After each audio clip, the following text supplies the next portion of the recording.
আসন্ন 2025-এর নভেম্বরে বিহার বিধানসভা নির্বাচনে এনডিএ সমর্থিত জেডিইউ ও বিজেপি, ইন্ডিয়া ব্লক সমর্থিত আরজেডি ও কংগ্রেস এবং 2024-এ গঠিত জেএসইউপি ক্ষমতা দখলের লক্ষ্যে মাঠে নেমে পড়েছে। কে এগিয়ে কে পিছিয়ে জানুন এই ভিডিওতে। তার আগে চলুন দেখে নিই রক্সল এলাকায় 2020 বিধানসভা ও 2024 লোকসভার ফলাফল কোন দলের হাতে ছিল।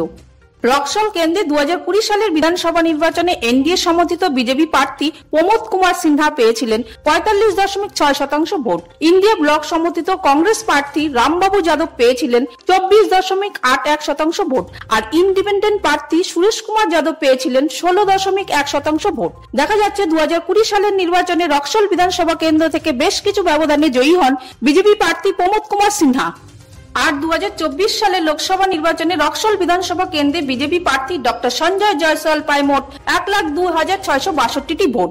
কংগ্রেস প্রার্থী মদন মোহন তিওয়ারি পায় 72,914টি ভোট। অন্যদিকে বিএসপি প্রার্থী উপেন্দ্র রাম পায় 1,502টি ভোট। ফলে বলা যায় রক্সল বিধানসভা কেন্দ্রে 2024 লোকসভা নির্বাচনে বিজেপি প্রার্থী ডক্টর সঞ্জয় জয়সওয়াল বেশ কিছু ব্যবধানে এগিয়ে রয়েছে।